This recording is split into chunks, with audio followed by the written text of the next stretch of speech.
nuestro amigo, con nuestro hermano, con el productor y director de Guerra Híbrida. Lo que estamos viendo precisamente en estos momentos es parte de la Guerra Híbrida y la cabeza de los incorruptibles a través de su canal 4A República. Me da mucho gusto saludar a Daniel Marmolejo. Mi querido Dani, ¿cómo estás? Te mando un abrazo. Hola Vicente, qué gusto saludarte a ti, al equipo de Sin Censura, a Toño, que aquí lo escucho, a Meme, a Ceci, a Gunther, en general a todos, ¿no? Y desde luego al gran público que te acompaña por todo el país, en Estados Unidos y en el resto del mundo. Atento. ¿Por dónde le entramos, Daniel? ¿Por el desplegado que está siendo negado por algunos de los supuestos firmantes que pareciera ya no están en el mundo de los vivos, pero que aparecieron firmando el desplegado de los 650 intelectuales y científicos? ¿O empezamos por el mundo de Gilberto Lozano, que ve 300,000 personas manifestándose y bueno, los manifestantes ni siquiera durmieron en sus casitas de campaña? ¿Por dónde le quieres entrar, Daniel?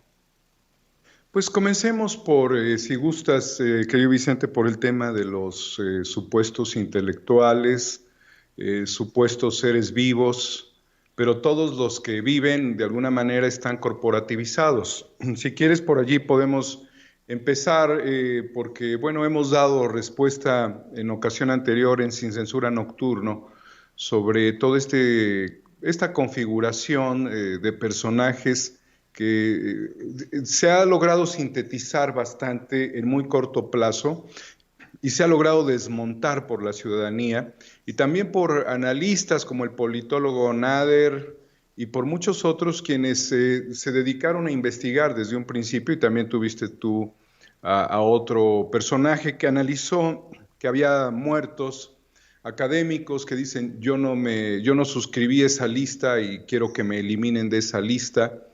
Y finalmente terminas en familias, ¿no? En la familia de Aguilar Camín, en la familia de Enrique Krause y otros que pudieran apoyarlo, pero que no se atrevieron a aparecer allí, quizás. Y también de otros personajes de una supuesta intelectualidad vinculados a los medios de comunicación. Y esto sería importante saber, el papel de Fernanda Familiar, que se llama intelectual, o la hacen pasar por intelectual, en fin, de muchos otros personajes, Vicente, que sinceramente vamos a ponerlo en pesos y centavos. Vamos a hablar con la mayor franqueza y de manera muy sintética para el enorme auditorio de Sin Censura. Ninguno de estos que llaman o piden parar al gobierno de la Cuarta Transformación, ninguno de ellos puede refrendar los fenómenos de violencia ocurridos durante los gobiernos de Peña Nieto, bueno, ni desde más atrás, de Salinas a la fecha. Ninguno de ellos tiene un patriotismo que pueda ser representado siquiera por algunas de las figuras políticas del pasado, es decir, público de Sin Censura. Ninguno de ellos pondría el pecho al frente ante las balas por ninguno de los expresidentes. Salinas, Zedillo, Fox, Calderón y Peña Nieto. Es decir, que del pasado reciente de 30 años de gobernantes, y pudiéramos agarrar también a Miguel de la Madrid, ¿sí? 36 años, ninguno de ellos pondría el pecho al frente por ninguno de los expresidentes. Es decir, que la síntesis de todo esto nos lleva a deducir que no pueden refrendar en el pasado un patriotismo excepto sus intereses. Entonces, de lo que estamos hablando, Vicente, es de la corporativización de intereses perdidos y de la urgencia de reivindicarse en una lucha falaz, inconsistente naturalmente y fuera de toda razón. No tienen razón en nada de lo que dicen, porque si algo sucede es que hay libertad de expresión. Entonces, ¿cuál sería la lógica de ellos? Libertad de extorsión. Pero para lograr la libertad de extorsión necesitas presidentes imbéciles como los que tuvimos, antipatrióticos, necesitarías presidentes genocidas, Necesitarías presidentes neoliberales, necesitarías presidentes traidores. Ahí es la única posibilidad real de que esta corporación de supuestos intelectuales tuviese la posibilidad de vivir en esa nata pululante de corruptos, voraces, golpistas a la democracia, y ellos mantenerse no como un grupo de intelectuales, porque ¿cuántos de ellos han verdaderamente escrito poesía, ensayo, cuento, que sean dramaturgos, que hayan hecho ensayos de una profundidad filosófica? No, Vicente, no. Muchos seguramente de los que están ahí ni siquiera han leído 2 libros por año. Algunos. Otros seguro que sí, pero otros no. No, Vicente, realmente esta gente se vendía de manera muy costosa para el erario a toda la nata pululante de corruptos gobernantes, secretarios de Estado, y tenían esos acuerdos. Andrés Manuel López Obrador no representa, su llegada al poder no representa nada de las atrocidades que cometían en golpes democráticos los expresidentes. Andrés Manuel no llegó por la muerte de un candidato, no llegó por un fraude, luego por la muerte de un candidato, luego no llegó por un acuerdo cupular, luego no llegó por otro golpe de Estado y luego no llegó por un fraude corporativo. Acabo de describir a los otros cómo llegaron al poder. Andrés Manuel llegó por el voto popular. Entonces, esto también contribuye a desmontar el enfoque que tendría este grupo, cada vez se va reduciendo más, de acomodaticios, que cuando tenían a esos presidentes se acercaban a él y le vendían información privilegiada, se hacían valer del pasado salinista principalmente para mostrarse como verdaderos intelectuales y capaces de descifrar el porvenir de este país. De alguna forma, más que intelectuales, eran los brujos del sistema político y al mismo tiempo de ser los brujos, tenían la bolita de cristal donde podían ver el destino de los gobernantes. Y cuando tenían el micrófono, la tinta en sus manos, se dedicaban a negar o a desviar la atención sobre las verdades más dolorosas de este país. Con eso, Vicente, creo yo que he sintetizado la función de la libertad de extorsión del grupo de los 650, que cada vez son menos. Oye, mi querido Daniel, y también hay que decir que como réplica a ese desplegado que hemos criticado de 650 intelectuales y científicos, una respuesta de abajo de un ciudadano que ha sido firmada por más de 28,000 personas y siguen llegando las firmas, y me parece muy interesante que sean amas de casa, que sean obreros, que sean personas de a pie las que avalen y respalden este desplegado a favor del presidente Andrés Manuel López Obrador. Esa es la demostración de la participación política del pueblo de México, Vicente. Lo que demuestra esto es el desprecio a esa clase, pero no lo hacen en forma de turba, si te das cuenta también. Es decir, que quienes se oponen al grupo de los 650 no lo hacen de manera violenta, no lo hacen en forma de turba, como pretenderían ellos. Qué bueno sería que la turba se les fuera encima. No es la turba. Son personas de buena fe que dicen, nosotros ni nos interesan, nosotros estamos construyendo un país, tenemos muchísimos problemas, pero no tenemos privilegios, de tal suerte que lo que queremos es aportar nuestro granito de arena por la construcción de este país, pero lo que no queremos, y es finalmente el sentir de los ciudadanos, es que ustedes tengan los privilegios del pasado. Entonces se vuelve nuevamente la ciudadanía contra ellos de manera retórica, simbólica, inmediata, para decirles más bien a estos, basta, ya basta, párense, deténganse, así no van a poder con un país que ha dado un giro democrático que ustedes quieren empañar y hacer que tropiece. A ver, mi querido Daniel Marmolejo, un par de cosas, un par de reflexiones, un par de temas que me parecen importantes para el día de hoy. Gilberto Lozano recibe cobertura de todos los medios de comunicación con este plantón, con este campamento urbano en plena avenida Juárez, en la capital mexicana, desde CNN hasta Telemundo y etcétera, etcétera, etcétera.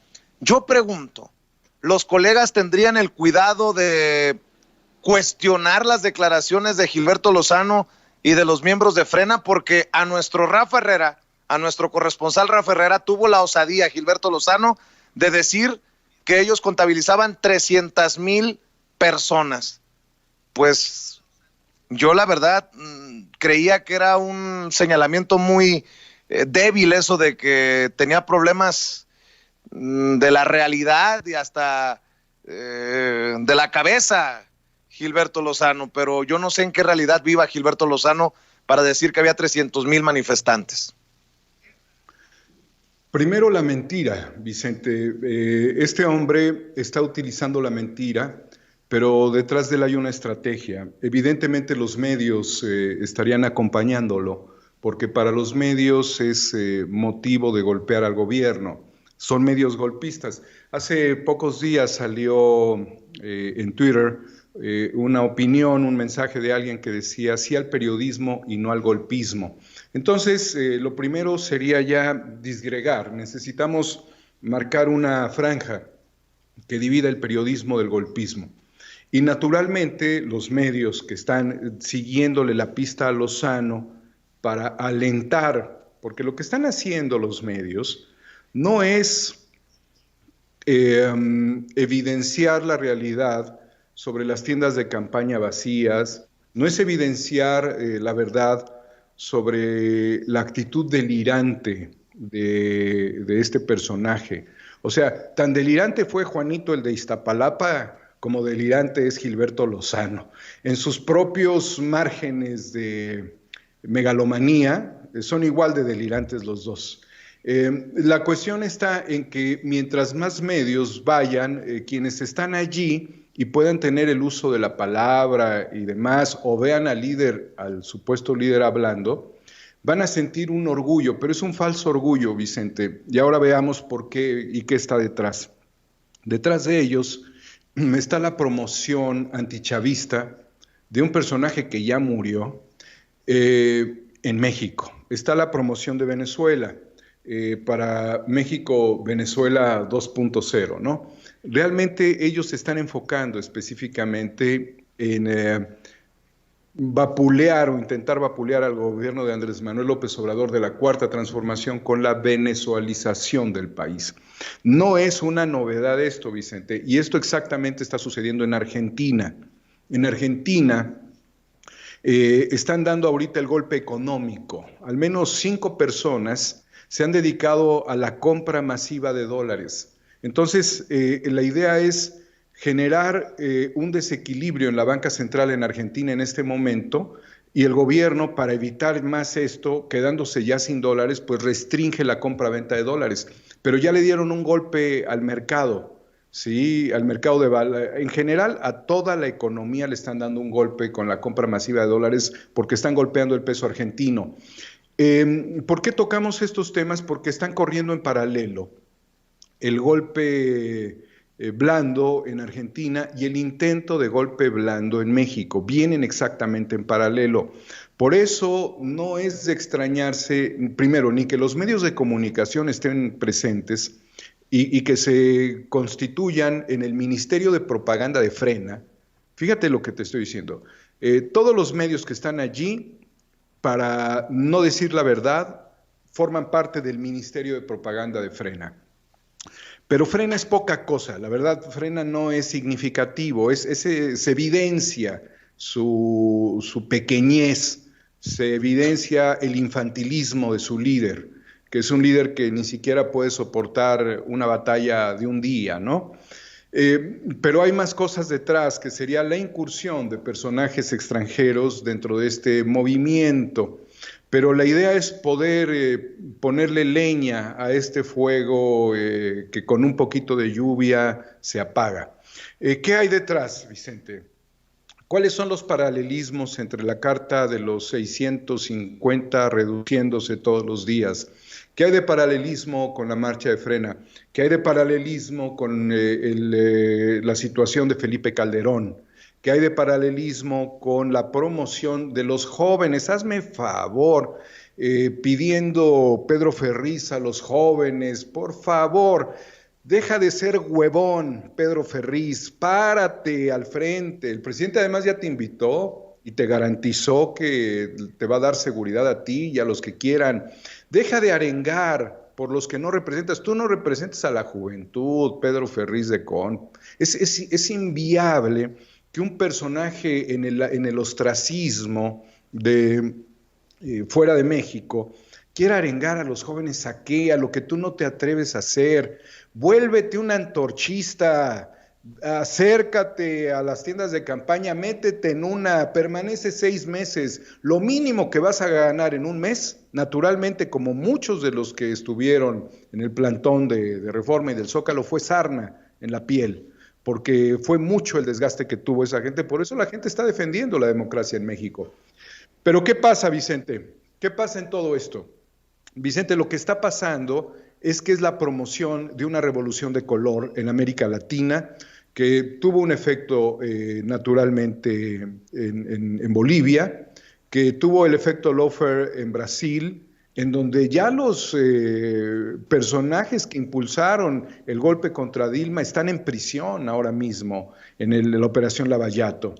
Está también el golpe que se está manteniendo contra el presidente Alberto Fernández en Argentina.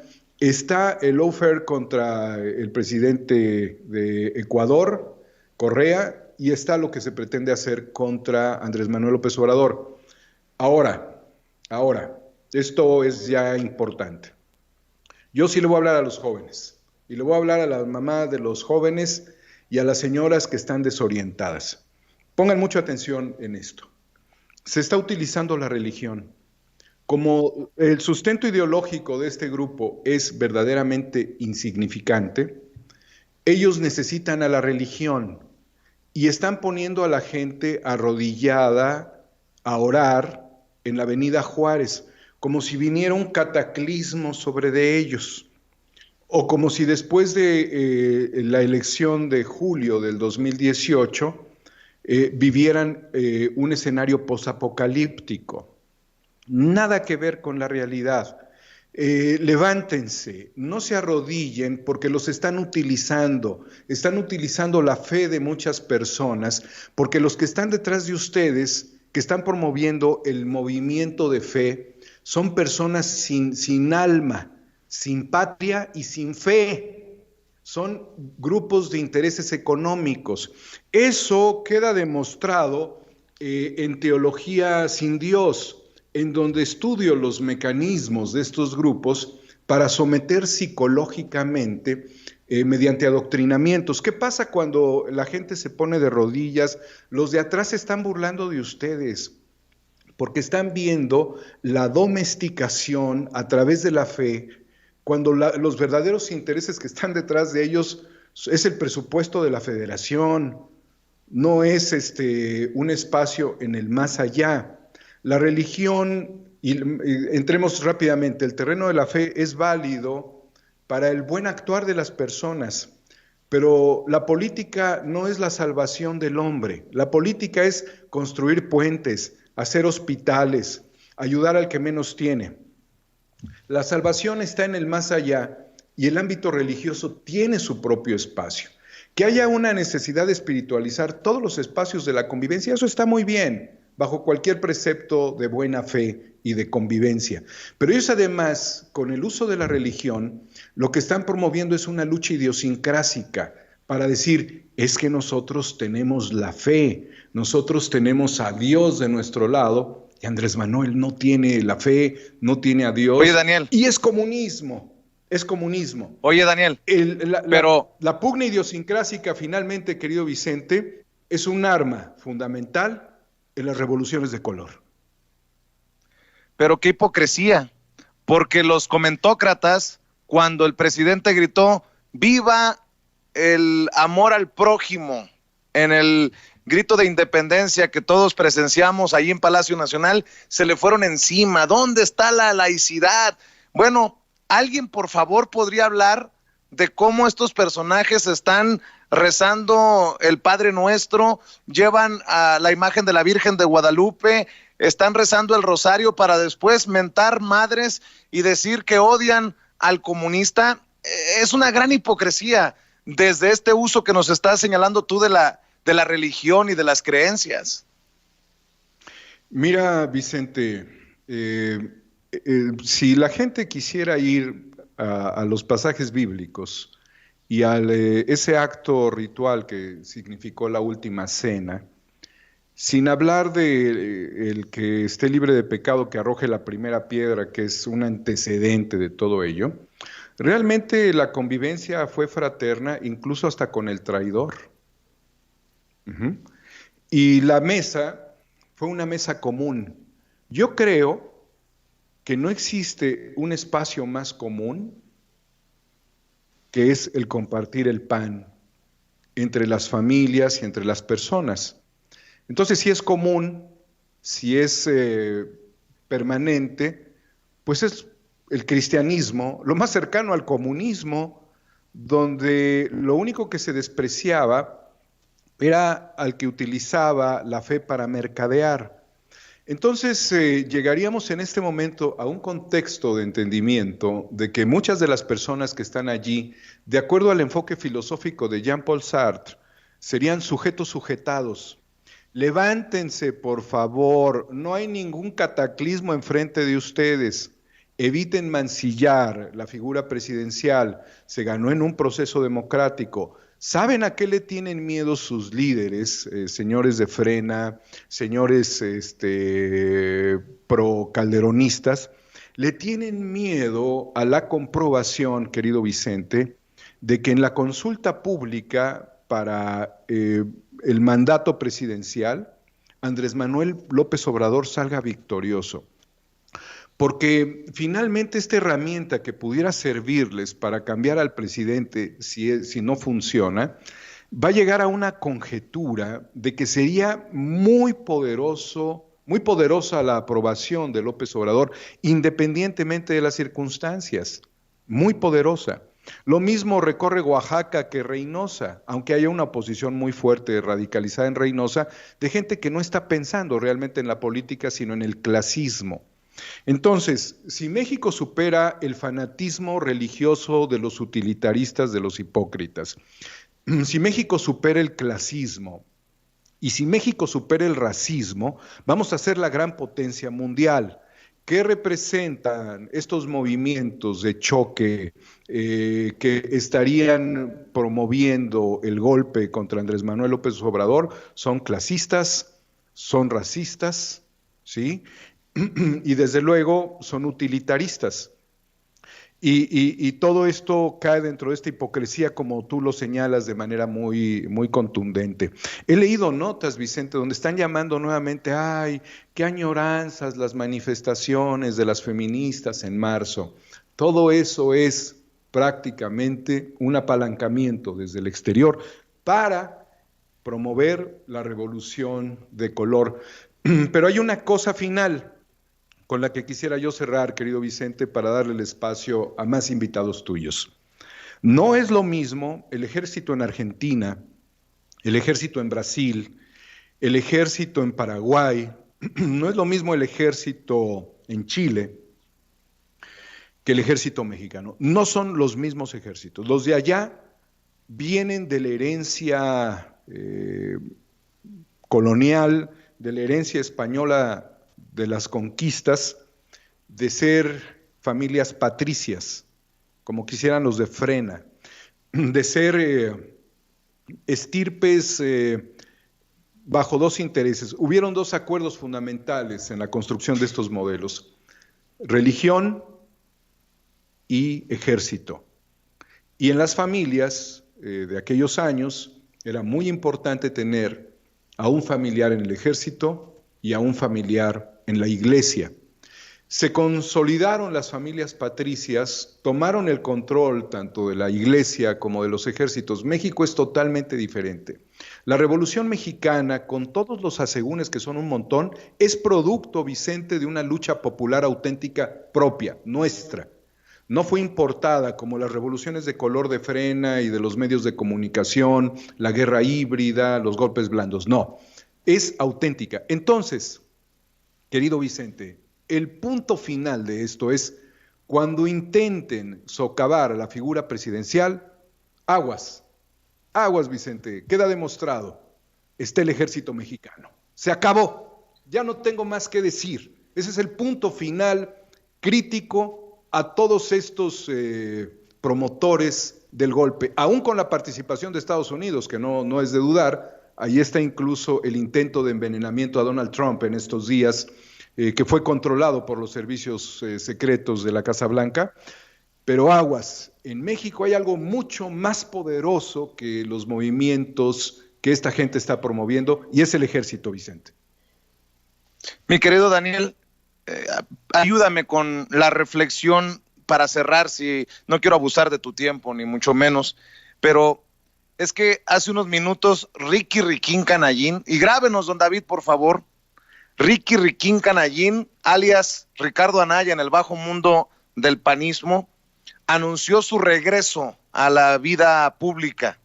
Dice en Twitter: decidí regresar de lleno a la vida pública con un claro propósito.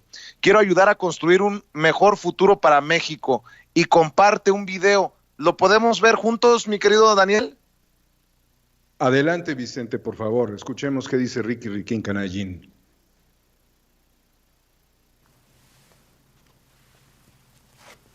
Hola, ¿qué tal? Espero que tú y tu familia estén bien en estos momentos tan difíciles. Te saludo desde mi casa aquí en Querétaro y quiero compartir contigo una decisión muy importante en mi vida. He decidido regresar de lleno a la vida pública. Pasé los últimos 2 años con mi esposa y con mis hijos, dedicado principalmente a dar clases, y aproveché este tiempo para reflexionar sobre el pasado, el presente, pero principalmente sobre el futuro de México. Hoy quiero compartir contigo lo que significó la elección de 2018, cómo veo la situación actual y los graves riesgos que corremos si no corregimos el rumbo. Quiero ayudar a construir un mejor futuro para México. Primero te hablo del pasado. Me acuerdo cuando en campaña visité Zacatlán de las Manzanas, un pueblito hermosísimo. Ahí conocí a Marta.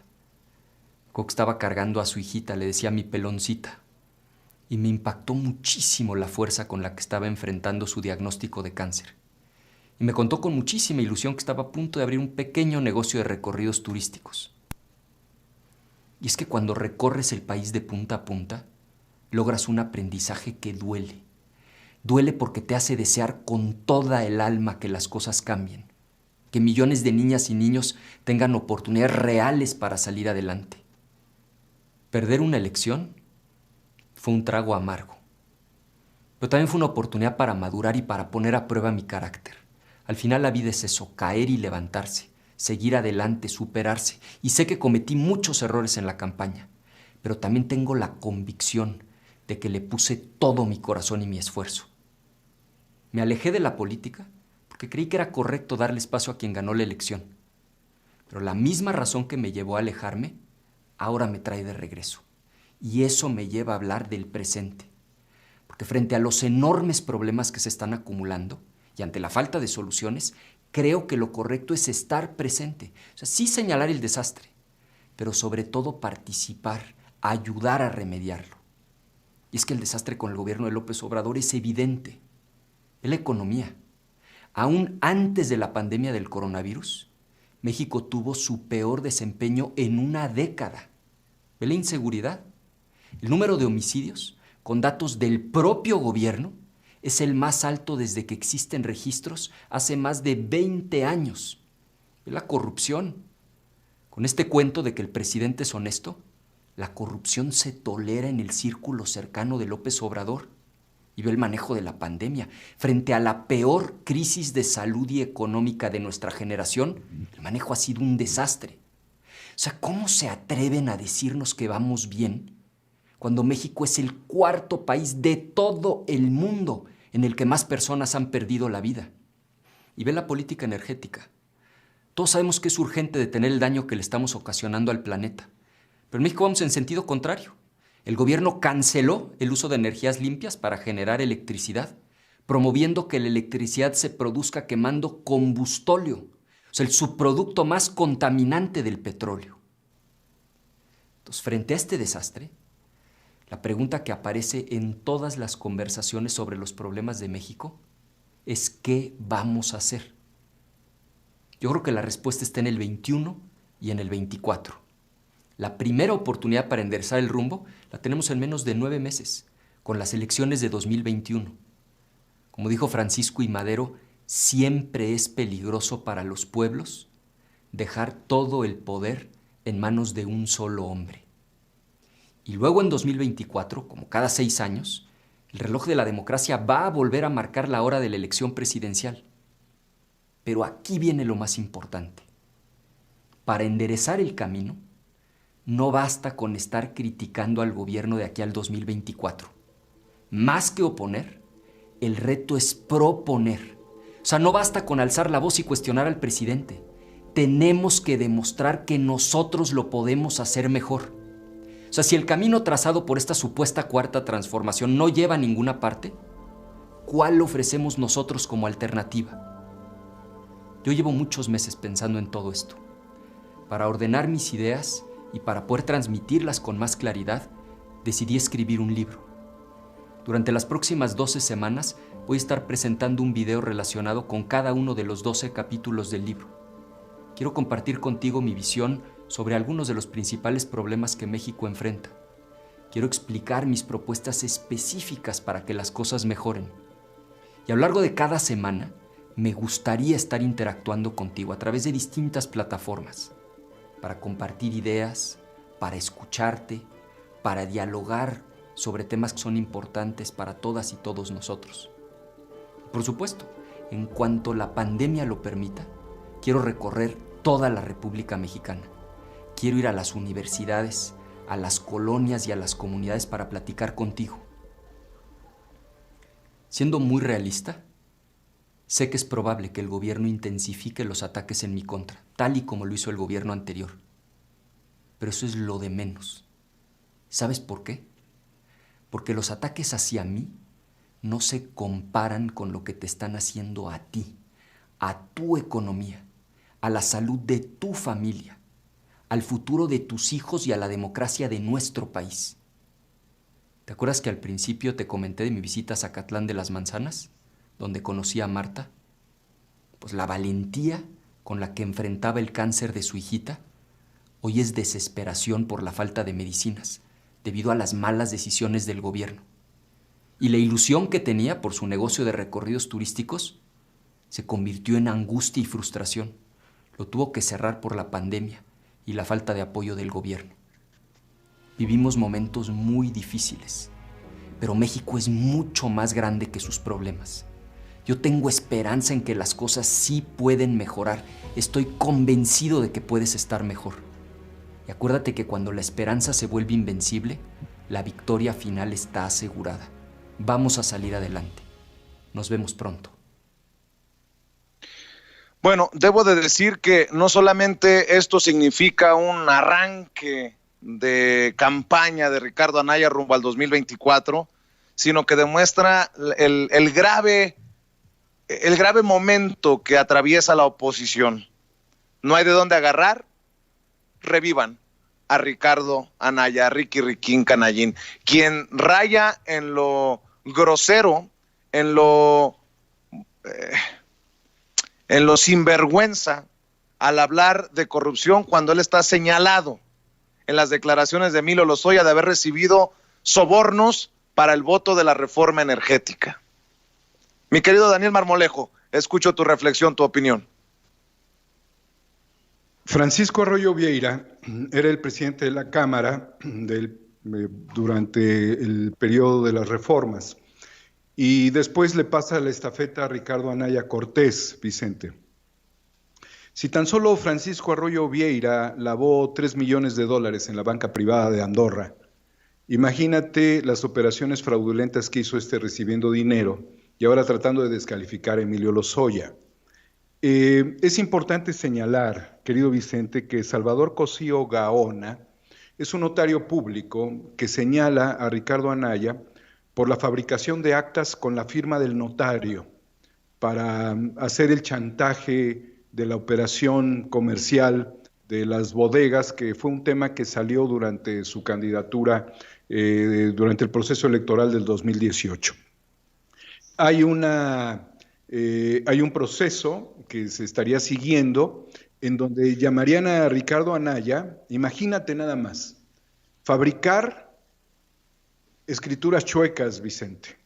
Es decir, que así como él y como muchos otros han constituido un cártel de la escritura chueca, al cual nosotros le hemos dado seguimiento puntual, Anaya se atrevió a hacer eso para tener flujos de dinero. Entonces, él dice que pues yo voy a ir a Querétaro para encontrarme con un peloncito cuya desdicha fue haberse metido en la política para corromper y para engañar, siendo un amplificador de ideas a través de PowerPoint.